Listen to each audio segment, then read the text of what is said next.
సామెతల గ్రంథం 1వ అధ్యాయం 1వ వచనం నుండి. దావీదు కుమారుడు ఇశ్రాయేలు రాజు అయిన సొలొమోను సామెతలు. జ్ఞానమును ఉపదేశమును అభ్యసించడానికి, వివేక సల్లాపములను గ్రహించడానికి, నీతి న్యాయ యథార్థతలను అనుసరించుటయందు బుద్ధి కుశలత ఇచ్చే ఉపదేశము నొందడానికి, జ్ఞానము లేని వారికి బుద్ధి కలిగించడానికి, యువకులకు తెలివి వివేచన పుట్టించడానికి తగిన సామెతలు. జ్ఞానము గలవాడు విని పాండిత్యాన్ని వృద్ధి చేసుకుంటాడు. వివేకము గలవాడు ఆలకించి నీతి సూత్రాలను సంపాదించుకుంటాడు. వీటి చేత సామెతలను, భావసూచక విషయములను, జ్ఞానుల మాటలను, వారు చెప్పిన గూఢవాక్యములను జనులు గ్రహిస్తారు. విజ్ఞానం ఎంతో ముఖ్యమైనది. జ్ఞానము పైనుండి వచ్చినదైతే ఇంకా ఎంతో ముఖ్యమైనది. దేవుని జ్ఞానం మనకు విజయం చేకూరుస్తుంది. ఇట్టి జ్ఞానము వలన జీవితం బాగుపడుతుంది. జీవనం చక్కగా కొనసాగుతుంది. దేవునికి మహిమ కలుగుతుంది. అప్పుడు ఇతరులకు ఉపకారం చేయగలుగుతాము. ధనధాన్యాల కంటే, శక్తి సామర్థ్యాల కంటే జ్ఞానం ఎంతో శ్రేష్టమైనది. నిత్యత్వాన్ని దృష్టిలో ఉంచుకొని బ్రతకటానికి జ్ఞానం ఎంతో ఉపకరిస్తుంది. ఇప్పుడు 7 నుండి 19వ వచనం వరకు వినండి. యెహోవాయందు భయభక్తులు కలిగి ఉండడము తెలివికి మూలము. మూర్ఖులు జ్ఞానమును ఉపదేశమును తిరస్కరిస్తారు. నా కుమారుడా, నీ తండ్రి ఉపదేశాన్ని ఆలకించు. నీ తల్లి చెప్పే బోధను తోసివేయవద్దు. అవి నీ తలకు సొగసైన మాలిక, నీ కంఠానికి అవి హారములై ఉంటాయి. నా కుమారుడా, పాపులు నిన్ను ప్రేరేపించగా ఒప్పుకోవద్దు. వారు ఏమేమో చెప్తారు. మాతో కూడా రా, ప్రాణాలు తీయడానికి పొంచి ఉందాము, నిర్దోషి అయిన ఒకణ్ణి పట్టుకోవడానికి దాగి ఉందాము, పాతాళము మింగివేసినట్లు వారిని జీవముతోనే మింగివేద్దాము, సమాధిలోకి దిగేవారు మృంగబడినట్లు వారు పూర్ణ బలముతో ఉండగా మనము వారిని మింగివేద్దాము రా అంటారు. వారి మాటలకు నీవు లోబడవద్దు, ఒప్పుకోవద్దు. వారు ఇంకా నీకు చెప్తారు, పలు విధములైన మంచి సొత్తులు మనకు దొరుకుతాయి, మన ఇండ్లను దోపుడు సొమ్ముతో నింపుకుందాము, నీవు మాతో పాలివాడవై ఉండు, మనకందరికీ సంచి ఒక్కటే ఉంటుంది. ఇది వారి ధోరణి. నా కుమారుడా, నీవు వారి మార్గమున పోవద్దు. వారి త్రోవల యందు నడవకుండా నీ పాదములను వెనుకకు తీసుకో. కీడు చేయటానికి వారి పాదాలు పరిగెత్తుతాయి. నరహత్య చేయడానికి వారు త్వరపడుతూ ఉంటారు. పక్షి చూస్తూ ఉండగా వలవేయడం వ్యర్థం. వారు స్వనాశనానికే పొంచి ఉంటారు. తమను తామే పట్టుకోవడానికి దాగి ఉంటారు. ఆశాపాతకులందరి గతి అట్టిదే. దానిని స్వీకరించే వారి ప్రాణము అది తీస్తుంది. విన్నారా? జ్ఞానం మనకు బోధిస్తున్నది. దేవుడంటే భయభక్తులు మనకుండాలి. దేవుని వాక్యాన్ని మనము ఘనపరచాలి. ఆయన వాక్యాన్ని విని సంతోషంగా దానిని స్వీకరించాలి. దేవుని వాక్య పాఠం ఏ ఒక్కటి నీవు పోగొట్టుకోవద్దు. దేవుడు తన దాసులను పంపి వారి ద్వారా తన వాక్యాన్ని నీకందిస్తాడు. వాక్యాన్ని కంఠహారము వలె ధరించాలి. దుష్టుల బోధలు వినవద్దు. సైతాను బోధకు చెవియొగ్గవద్దు. దేవుని మాటలే మనము వినాలి. జ్ఞాని అయిన వాడు దేవుని వాక్యము శ్రద్ధగా వింటాడు, విధేయత చూపుతాడు, వాక్యాన్ని నేర్చుకుంటాడు, హృదయంలో భద్రపరుచుకుంటాడు, పాపము నుండి వైదొలగుతాడు, నాలుకను అదుపులో పెట్టుకుంటాడు, కష్టించి పనిచేస్తాడు, దేవుని మహిమను చూస్తాడు, స్వీకరిస్తాడు, ఆనందిస్తాడు, ఇతరులను ఆనందింపచేస్తాడు, పరోపకారం చేస్తాడు, ధర్మయుద్ధంలో వీరుడై పోరాడతాడు. ఇప్పుడు 20 నుండి 33వ వచనం వరకు. జ్ఞానము వీధులలో కేకలు వేస్తున్నది, సంత వీధులలో బిగ్గరగా పలుకుతున్నది, గొప్ప సందడిగల స్థలములలో ప్రకటన చేస్తున్నది.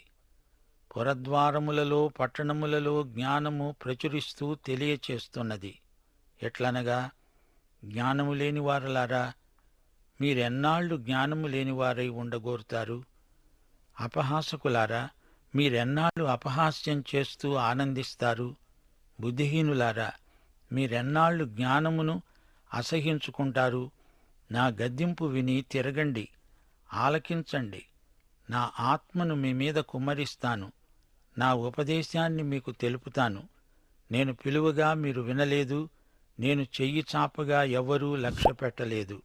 నేను చెప్పిన బోధ ఏదీ మీరు వినలేదు, తోసివేశారు. నేను గద్దించగా మీరు లోబడలేదు. కాబట్టి అపాయము కలిగినప్పుడు నేను నవ్వుతాను. మీకు భయం వేసినప్పుడు నేను అపహాస్యం చేస్తాను. భయము మీ మీదికి తుఫాను వలె వచ్చినప్పుడు నేను అపహాస్యం చేస్తాను. సుడిగాలి వచ్చినట్లు మీకు అపాయం కలిగినప్పుడు, మీకు కష్టమును దుఃఖమును ప్రాప్తించినప్పుడు నేను అపహాస్యం చేస్తాను. అప్పుడు వారు నన్ను గూర్చి మొర్రపెడతారు, గాని నేను ప్రత్యుత్తరమియ్యను. నన్ను శ్రద్ధగా వెతుకుతారు గాని నేను వారికి కనబడను. జ్ఞానము వారికి అసహ్యమైనది. యెహోవాయందు భయభక్తులు కలిగి ఉండడం వారికి ఇష్టముండదు. నా ఆలోచన విననొల్లరు. నా గద్దింపును వారు కేవలం తృణీకరించారు. కాబట్టి వారు తమ ప్రవర్తనకు తగిన ఫలమును అనుభవిస్తారు. తమకు వెక్కసమయ్యే వరకు తమ ఆలోచనలను అనుసరిస్తారు. జ్ఞానము లేనివారు దేవుణ్ణి విసర్జించి నాశనమవుతారు. బుద్ధిహీనులు క్షేమము కలిగినదని మైమరచి నిర్మూలమవుతారు. నా ఉపదేశమును అంగీకరించేవాడు సురక్షితముగా నివసిస్తాడు. వాడు కీడు వస్తుందని భయము లేకుండా నెమ్మదిగా ఉంటాడు. ఈ వాక్య భాగంలో జ్ఞానం ప్రతి ఒక్కరినీ ఆహ్వానిస్తున్నది. జ్ఞానము ఒక స్త్రీకి పోల్చబడింది. ఆమె ఆకలిగొన్న వారిని రమ్మని పిలుస్తోంది. వారికి తృప్తిదీర అన్నం పెడుతుంది. గాని అజ్ఞానం, మూర్ఘత్వం చెడ్డ స్త్రీ లాంటిది. అవివేకులను పిలిచి వారిని ఆకర్షించి వారిని పాడు చేస్తుంది. పాపానికి నడిపిస్తుంది. జ్ఞానం పిలుస్తోంది, రా, వస్తే ఆశీర్వదించబడతావు. అజ్ఞానమనే దుష్టురాలి దగ్గరికి వెళ్ళావో నాశనమైపోతావు.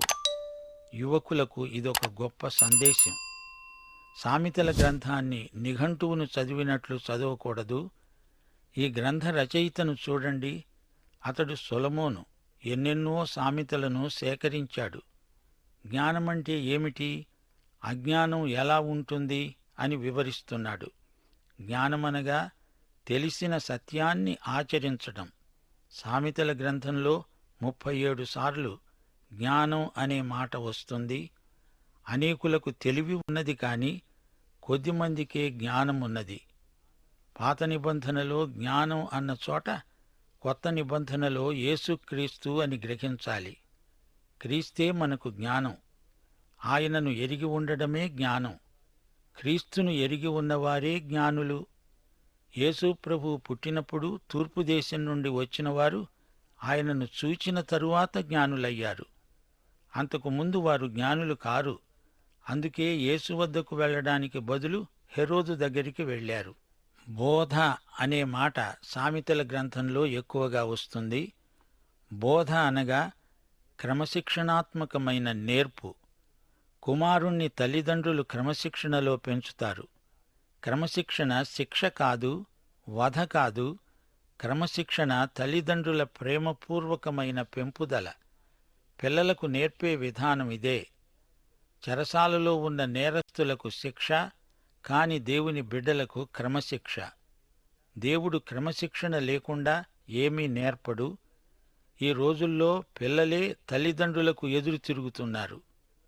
అప్పుడు తల్లిదండ్రులు పిల్లలను కొడుతున్నారు. అది క్రమశిక్షణ కాదు, అదొక యుద్ధం. ఈ రోజుల్లో యువదశలోనే చాలామంది నేరస్తులవుతున్నారు.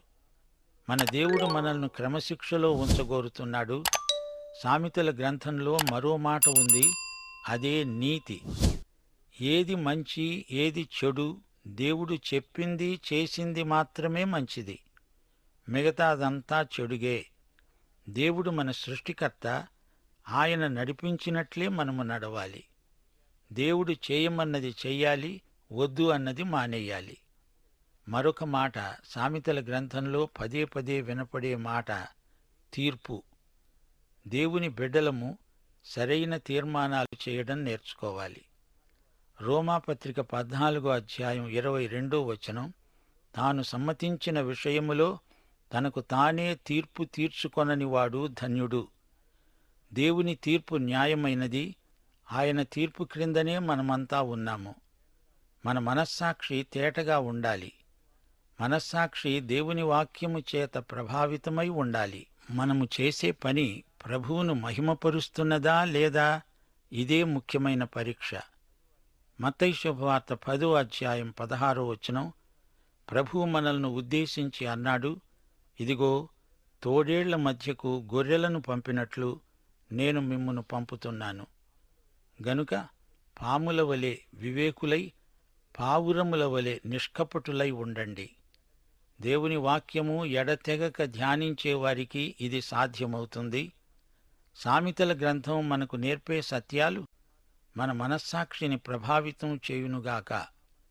దేవుని ఆత్మ మనకు ఎన్నో సంగతులు బయలుపరచబోతున్నాడు. 1 అధ్యాయం 23 నా ఆత్మను మీ మీద కృమ్మరిస్తాను అంటున్నాడు. సామెతలు 25 అధ్యాయం 2 సంగతి మరుగు చేయడం దేవునికి ఘనత, సంగతి శోధించడం రాజులకు ఘనత.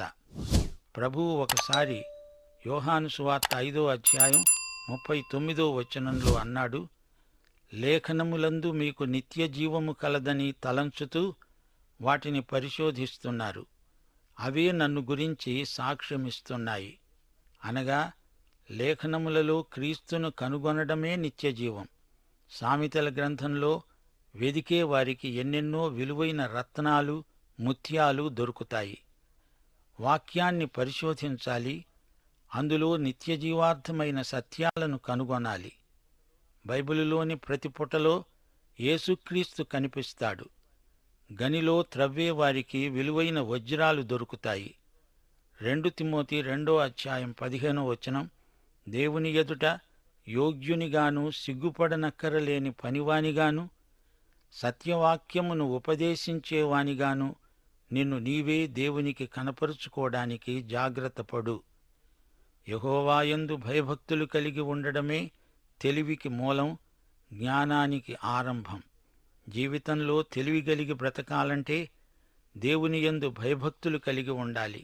పాపము అనే దుష్టశక్తి ఆకర్షించినప్పుడు యువతీ యువకులు అట్టి ఆకర్షణను నిరోధించాలి. పోతీఫరు భార్య శోధించినప్పుడు యోసేపు అక్కడ నుండి పారిపోయాడు. పాపము యొక్క దురాకర్షణకు అతడు లోబడలేదు. స్నేహితులు కొందరు చేరి భక్తిగల యువకుణ్ణి పెడత్రోవ పట్టిస్తారు. వృత్తి వ్యాపారాలలో దేవుణ్ణి ఎరగని యువకులు దుర్వ్యసనాలకు గురైన వారున్నారు. వారి మధ్య క్రైస్తవ యువకుడు ఒక్కడూ ఉండడం ఎంత కష్టమో మనము ఊహించగలం. క్రైస్తవ యువతీ యువకులు తామెక్కడ ఉన్నా దేవుని యందు భయభక్తులు కలిగి వ్యవహరించాలి. 2 కొరింథీ 6 అధ్యాయం 17 మీరు వారి మధ్య నుండి బయలువెడలి ప్రత్యేకముగా ఉండండి, అపవిత్రమైన దానిని ముట్టవద్దని ప్రభువు చెబుతున్నాడు. నేటి లోకంలో లౌకిక తత్వం, లౌక్యం ఎక్కువవుతున్నాయి. ధనాపేక్ష, దుర్లాభాపేక్ష, పేరాశ అనేక మందిని పట్టి పల్లారుస్తున్నాయి. సత్యం నేటి యువతను పిలుస్తున్నది. యువతీ యువకులారా, రండి, దుర్వ్యసనాలకు బానిసలు కాకండి. ప్రభువైన యేసును స్వకీయ రక్షకుడుగా అంగీకరించి సమాజంలో ప్రకాశించండి. సత్యం, జ్ఞానం, దైవభక్తి, విశ్వాసం, నిరీక్షణ, ప్రేమ కలిగి బ్రతకండి. యేసుక్రీస్తు నుండి దూరమైపోవడం ఆత్మహత్యతో సమానం. కలిమి విస్తరించడం జీవమునకు మూలం కాదు. ప్రియ సోదరీ సోదరులారా, దేవుని వాక్యములో జ్ఞానులు ఎందరో ఉన్నారు. సువార్తలలోని క్రీస్తును చూడండి, ఆయనే జ్ఞానావతారం. లూకాసు వార్త 2 అధ్యాయం 40 52 యేసు బాలుడు జ్ఞానముతో నిండినవాడై ఎదిగి బలము పొందుతున్నాడు. దేవుని దయ ఆయన మీద ఉన్నది. యేసు జ్ఞానమందు, వయస్సునందు, దేవుని దయయందు, మనుష్యుల దయయందు వర్ధిల్లుతున్నాడు. 1 కొరింథీ 1 అధ్యాయం 24 యూదులకేమీ గ్రీసు దేశస్థులకేమీ పిలువబడిన వారికే క్రీస్తు దేవుని శక్తి, దేవుని జ్ఞానమై ఉన్నాడు. దైవాశీస్సులు. ఆమేన్.